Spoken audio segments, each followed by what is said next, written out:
Tori, are you going to tell me that you are getting excited about a Hunger Games book? You can bet your effie trinkets I am. That is mahogany. Okay guys, I have to talk about this because I just had my mind blown a couple of weeks ago as I was scrolling through Goodreads and I was looking on the most anticipated fantasy releases of 2025 and just kind of trying to get an idea of what's out there, because I kind of live under a rock most of the time and I hear about a lot of the new releases from friends of mine or from lists or videos or whatever, because I don't read as many new releases as a lot of other people, which is fine, but it means that I don't normally have as good of a read on what's coming out in the next year as a lot of other people do. So here I am scrolling around and realized that somebody mentioned there's another Hunger Games book coming out. Now my first thought when I saw that was, oh no. Because as we know, whenever we have a well-beloved series where the author continues to write books in that series, kind of it does feel like a cash grab after a while. Now don't get me wrong, there's a big difference between a cash grab and continuing to write in a world that you've built that you love a lot. And I'm not going to suggest that Suzanne Collins is doing either one of those things because I don't know. But I was very skeptical when I first saw it, and I didn't even know what it was about yet. Because Ballad of Songbirds and Snakes, I never read it because I wasn't interested. President Snow was not a character that I felt the need to know more about, to be perfectly honest. I think one of the things that maybe we overdo in the storytelling community a little bit too much is try to justify the actions of an antagonist. And I understand that having a perspective on why people are the way they are, why certain characters do the things that they do, sure, that's important. But I also think that sometimes that can go a little bit too far. And as we know, there's been a huge boom over the last decade of movies like Maleficent and Ballad of Songbirds and Snakes and other things that are trying to kind of give you the maybe more sympathetic backstory to a villain or antagonist. Now let's go back, shall we, to early college years Tori, because this series was very influential for me at that point. I absolutely loved it. I picked up the first book when I found out that the movie was coming out. And I thought, wow, that sounds really good. I love a dystopian novel. This came out in 2008, and I'm pretty sure, I can't remember when the first film came out, but it was somewhere during my college career. So I went out and I bought the book and I read it and I binged through it. I immediately went and bought books 2 and 3 and had myself a fantastic time reading this series, as a lot of us did. And it has remained a series that I still enjoy from time to time as kind of a comfort reread. My favorite character in this series is Haymitch Abernathy, who, if you're not familiar with the series at all, Haymitch is kind of the mentor figure to the young characters in the series. You really want to know how to stay alive? You get people to like you. Oh, not what you were expecting. And he is a very flawed human being. He is a drunk. He is struggling with a lot of survivor's guilt and trauma and a lot of other things, but he has a really good heart underneath it all, right? I love his character. And I said at the end of this series, way back when Mockingjay came out and I was finishing this trilogy, you know what I would love is someday, this will never happen because, you know, authors never listen when I say, hey, I'd really like a story about. I would love to read a story about Haymitch's Hunger Games. I would love, if ever she writes another Hunger Games book and she goes back in time to write the story of Haymitch in his Quarter Quell Hunger Games. That's a nice pipe dream, right? So, fast forward a few years, Ballad of Songbirds and Snakes comes out, and I was like,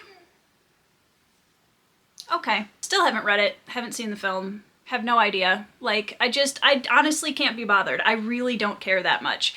And I just never felt any interest in reading it. I heard a lot of polarizing opinions about it. Some people thought it was okay, some people thought it was great, and a lot of people really didn't think it was worth all that much.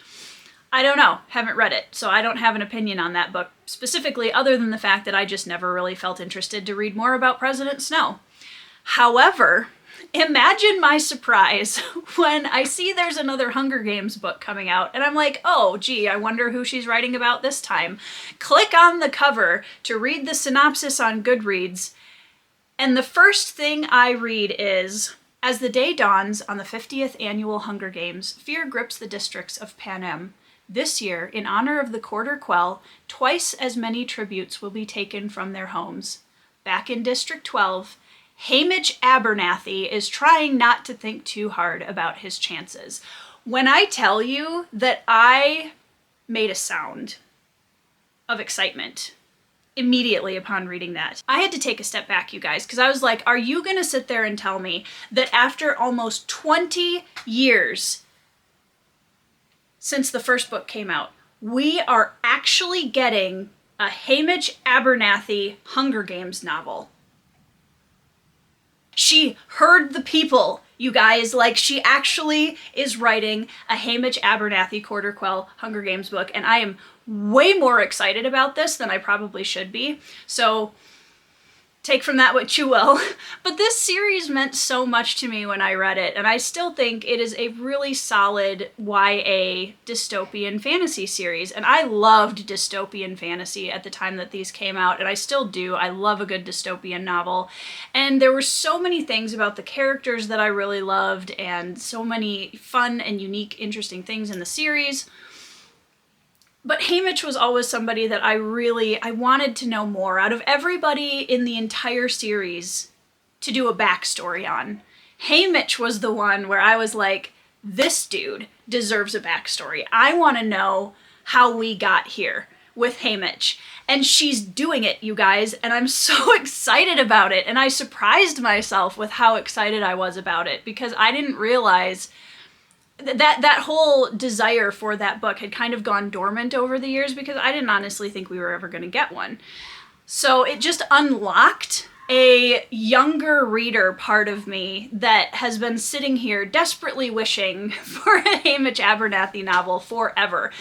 Now, I'm going to caveat this, because anytime an author writes a book about a very beloved character, we don't know how this is going to go. We don't know if it's going to be any good. It could be an absolute dumpster fire. We have no idea at this point, but that's okay. I have some optimism about this. I'm really hoping that in writing the Ballad of Songbirds and Snakes, she kind of like maybe got that out of her system, and that was a stepping stone to now writing Haymitch's story in a way that's going to really resonate with the fans of the series.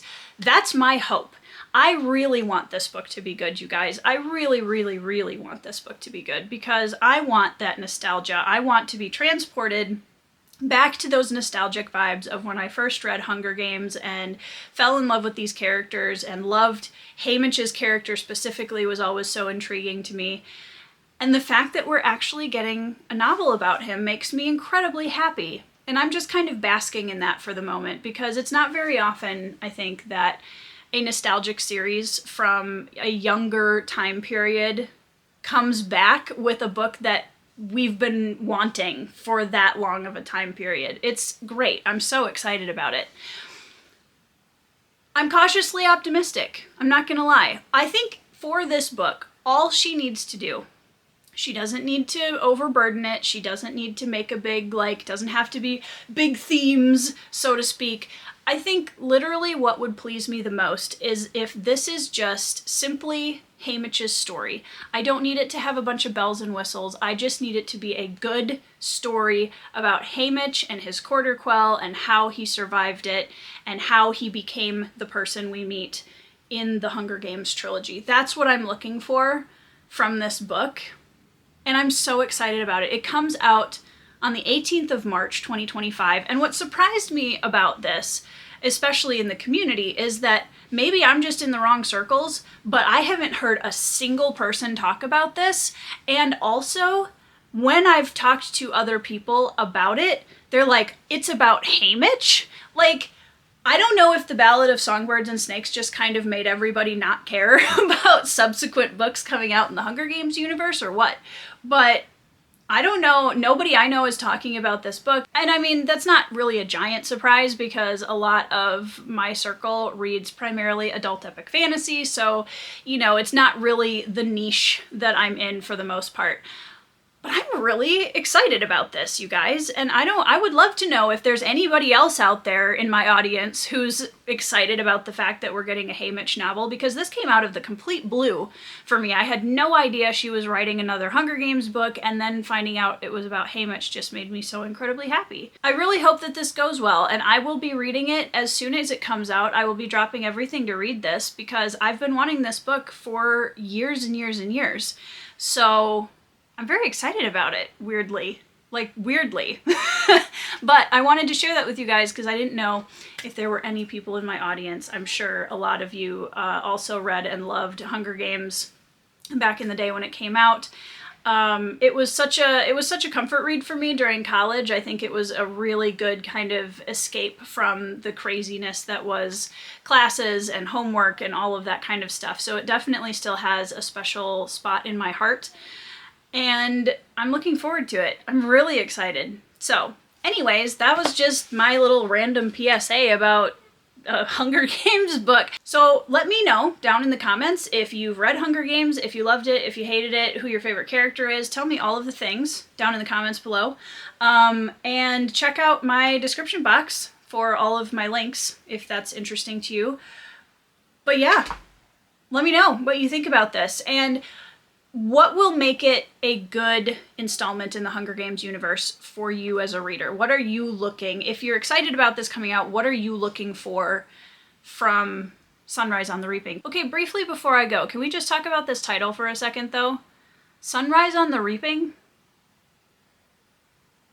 I'm not loving it. I mean, I don't care, but I'm not loving it. I don't love the title. The title's kind of meh. I'm kind of bored, to be honest. If you're writing a book about Haymitch Abernathy, I feel like we should have gotten something a little bit more interesting out of the title. But if the book is great, I'll forgive it. So, anyways, coming out March 18th, 2025, apparently. And yeah, let me know what you think down in the comments. I hope you are having a fantastic week. I hope you're reading some 5-star reads, and I'll see you in the next video.